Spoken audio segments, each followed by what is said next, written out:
Hey guys, I just want to do a quick video on who I believe are the top 5 hunters for Ranked Joust. And just for reference, I play Ranked Joust a lot. As you can see, I have a lot of purple borders. So I just want to go through the hunters I believe are the best, or that do the best.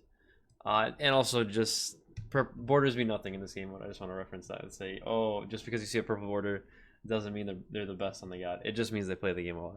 Like me. But yeah, we're gonna talk about their builds and see where we can go. There are a lot of good hunters that are gonna be left out. I think positions 4 and 5 are very debatable, but I will give you my opinion on what I believe. So in the 5th spot, I want to give it to Chiron. I think Chiron has a lot of good qualities, especially with this kit. Of course, the climbs is beautiful, a beautiful passive. And he really works in both settings, right? In a traditional comp where you have 2 backliners and a dive comp with 2 tanks, because he can follow up with the dive with his ult, because all it takes is his ult in a 2 and you're benefiting the dive, right?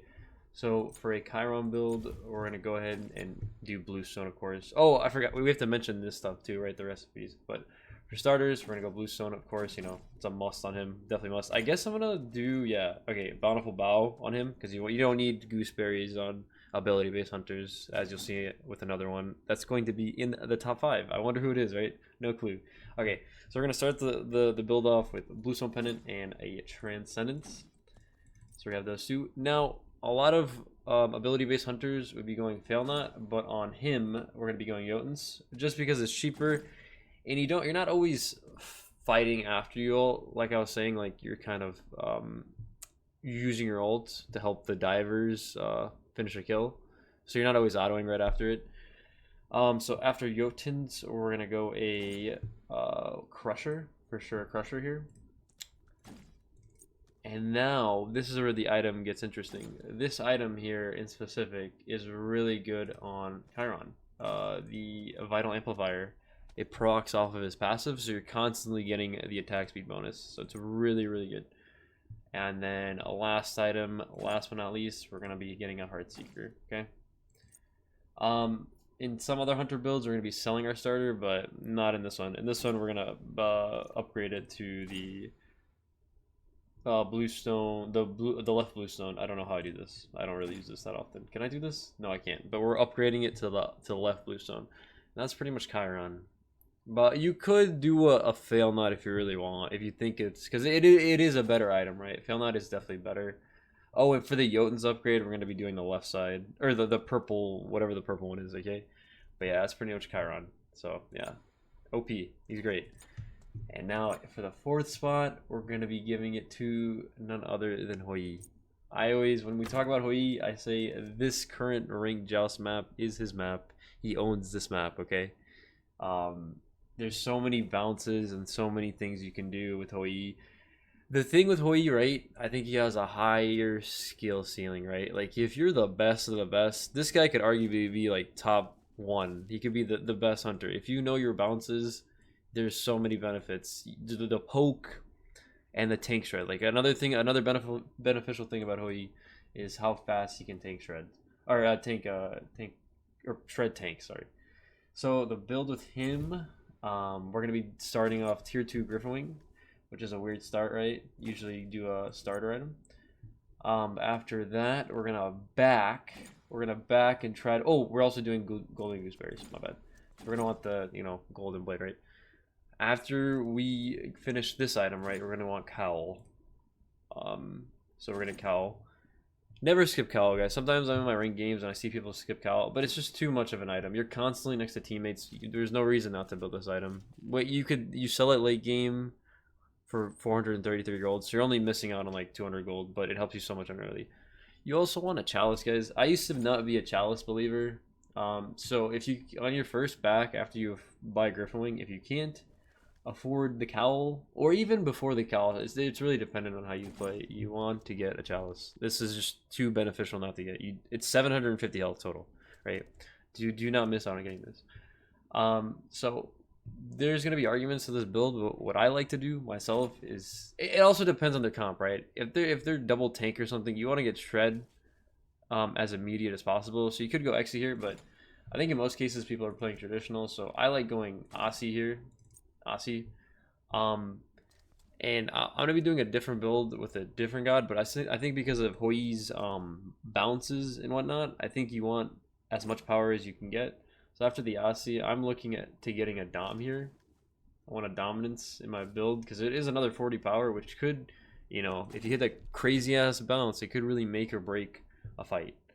After the Dom, I'd probably do an Exi, and then to end it off, Kin size. Oh, sorry, let me build that right. Now when we're looking at last items, because usually you're gonna hit you're gonna hit mat or full build at level 16 or 17, right? So I think as a hunter player, you don't really need to save your cowl. You could go for other items. The other options are like Fail Not, Oboe, of course. You can't forget Oboe. And then I think the only other well, there's Silver Branch, right? But Hoi's doesn't have a Stamina kit. If you have a Fafnir or your teammates building Shoguns, you could go with that. Other than that, the only other item I could see you buying is Titan's Bane. I think these are like the 3 optional items for this leather cowl. But yeah, if you're building the Oboe, you probably want it before one of these other items because it's so cheap. You want the cheaper items out of the way first. I say that, but XE is like 4th in this build. You could get the XE. You might want to you could switch up the order, but I think these first 3 items are the play here. But yeah, that's about Hoi. Just learn those bounces if you really want to play him. There you could benefit a team. You could hard carry on him. Okay, so for the 3rd position, I was very skeptical about between 2nd and 3rd, but I'm gonna go ahead and give it to Hachiman. Actually, I think Hachiman is very, very good. You know, he's very easy to rate, very, very easy. So let's get into his build. It's gonna be very similar with the Hoi. Okay, so you're starting tier 2, Griffin Wing, of course. Sorry, tier 2. Oh well, I guess yeah. We'll just do it like this, right? Tier 2 Griffin, and then can I actually build? Let me see if this works like this, right? Can I do that? Oh, I can. Okay, so that's your start, right? Oh, I guess I should do it like this, huh? And like show you pots I get. I get 3 what's it called? Health potions on my Hachiman. So 3 of these. Can I switch how many? Oh, that's awesome, right? So you're gonna be left with 50 gold. I just keep that just in case. Relics are always gonna be beads and Aegis. Sometimes you need a Phantom Shell for yourself as the ADC, but for the most part you don't. So yeah, after that you're gonna do the cowl thing again. Like I said, you're gonna be doing this a lot. Should I put the chalice here? Well, I guess, right? Sure. Okay, so yeah, you want these 3 items. I guess we'll just go to core. Or this is kind of weird to do like this, but okay. So after this, Asi again. I do prefer getting Oboe on Hachi. I feel like he has so much poke, especially with that long range, you know, auto and stuff. Again, it is matchup dependent, right? If they have 2 tanks, you probably want to get an XE as fast as possible. I actually don't like getting Dom on Hachiman. I think I go straight into XE and then Kins here. And hold up. I really know this is gonna sound crazy, but maybe not even too crazy. I think Fail Not is the perfect item for Hachi, right? Him having 20% cooldown and a random hit for a long range crit auto is super, super beneficial. So in most cases, I'm selling my leather cowl for Fail Not. This is what you want to do. You could really like change a team fight at the end of the game. You're hitting for like 500, and that could really kill a squishy. You know, because you ult, you get the extra passive with Fail Not, and you just run it down. Silver Branch isn't too bad on him either because he does have a Stamina kit. You get attack speed when you throw it down, and then you also get extra attack speed if you stand in it. Fun fact. I didn't know about the initial attack speed thing on Hachi for the longest time, but yeah, there's so many benefits to Hachi. He shreds tanks. He can kill a squishy from, you know, he can follow up with his ult. You know, the banner's so good for team fights too if your teammates are AA.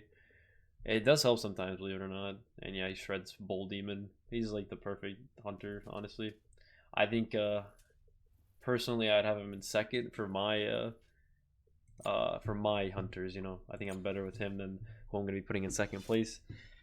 I think we all know who's next. I think it's kind of the rest of the tier list is or not tier list, sorry. Hunters are kind of self-explanatory. We're gonna be putting Marty in second. He got a nerf recently, but he still does Marty things. His kit's so good, man. It's so good.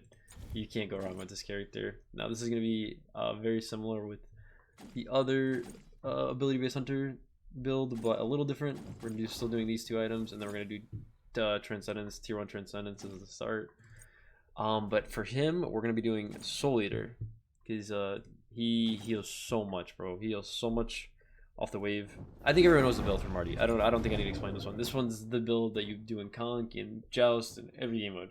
Okay, if you don't know the build, I'll do it real quick. The only argument here is some people like getting Crusher before Fail Not. I'm a big Fail Not guy, so I can get my full cooldown, you know? It's a beautiful thing to have.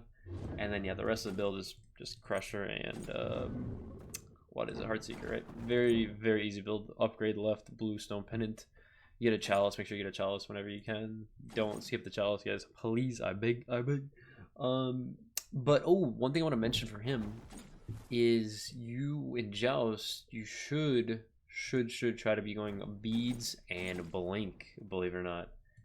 A lot of people think it's Aegis, but you want to get blank. He's super good at creating a space, and you could easily catch a backliner in a tough situation and get his relics and whatnot. And you should be relatively safe as long as your team's with you when you land. But more times than not, you could be getting a kill, and it'll make a 2v3, you know, situation, or 3v2, I guess, right? But yeah, there's not much to talk about Marty. Everyone knows how busted he is. Okay. Let's just talk about first place. I think we all know what's happening. Everyone knows who's first place. Oh, who's it gonna be? I have no clue. Oh, it's Expo. Okay. Expo, OP, man. There's so many things. I've seen people talk about. I went to other Joust streams and saw people talk about Expo, saying he lacks some CC and his early game's not too good. And how that might be a little true. I think better X-Balls can make it work. They can really make a lot of this stuff work, because if you're hitting your autos, getting that passive charge, for you, if you don't know how his passive works, every 1500 damage you get 5 extra power, and that stuff really hits hard late game. You are, with your 1 being turned on at all times, you're hitting very hard, very hard. Do not sleep on the X-Ball, guys. He's a great character. Like, his ult is beautiful. If you're solo queuing, or even if you're in a 3-stack, his ult can make things super hard for the enemy team. Like, the lack of communication is gonna be crazy. But yeah, again, very similar builds as the other AA Hunter builds. What are we getting after this? We're getting Cal, of course. Come on now, can't sleep on the Cal, especially on him, guys. Fun fact about X-Ball, like, because he has so much passive power within his kit, he stacks really well with attack speed. Like, he benefits off attack speed more than any hunter in the game, because he already has, like I said, so much extra power coming out of his kit. We're gonna be going Asi here again, and then Dom. We want all 3 of these MP5 items as soon as possible, because if you guys didn't know, Griffin Wing gives 30, I think, MP5, right? Something crazy like that. Let me check. No, 15 MP5, sorry. That'd be 30, be crazy. Cal gives some MP5 as well. What is it? 5, not bad. And then so does Dom. There's a lot, or mana. I think it just gives mana, right? Oh, MP5, 20 MP5. That's insane. And you need that for his 1, right? You need that for his 1. I like to max it too. Oh, I should have been talking about maxing orders. Oh, I think it's kind of self-explanatory for most of the characters. But Expo, I can see an argument for maxing the 1 if you have all these mana items. So it's really a playstyle dependent. But I'm a 2 maxer myself. I think the 2's going on cooldown faster is really nice. And you can really stack your passive as fast as possible. It's a 20% slow, I'm pretty sure too, so makes hitting the autos easier. Let's see. After the Dom, there's 2 routes you can go. You can go the Oboe, Exekins, or no, you can't. So if you're going Oboe, you can't go Exekins, because I think, in my opinion, I'd rather go the Exekins and then sell this starter for, again, guys, this is a beautiful item right here. Fail Not. Absolutely super good on X-Ball. You get your ult sooner after your ult. Like, even I think you get the passive after the ult, right? Because it procs after the ult goes on cooldown. But that's okay, because you can still hit a crazy crit auto mid ult, right? And you could kill a backliner. There've been many games that's happened to me, and I've done it to other people, where they have a fail out X-Ball and you just get a random crit. You get 2 random crits, you win the game, you kill a backliner, because he'll be hitting that hard at the end. Another thing, oh, I should have been talking about this. Griffin Ring. A lot of people don't like this Griffin Wing item. You shouldn't be building it in Conk. I get yelled at multiple times for building it in Conk. But it makes these long range auto characters like X-Ball, Ishtar, Hachiman. Because X-Ball has it in his ult, right? His autos go longer. And it just really makes it so much easier to hit, you know. But yeah, that's pretty much it, guys. We could talk about some special characters. Recently, you can't really not talk about Chernobog. He had a big buff, and not putting him in top 5 is kind of criminal. I guess I haven't played enough Joust to see the difference yet, but he's a very good hunter, and you should be playing him if you can. Medusa, again, she can do that ability based build with the fail not. It's kind of criminal not mentioning her in the top 5 either. And then Ishtar, it's kind of just like a personal favorite of mine. I think she's super good with that alt cripple and then, you know, stun after. I think the hunter class in general is very good right now. So yeah, try out some of the hunters and let me know what you guys think, man.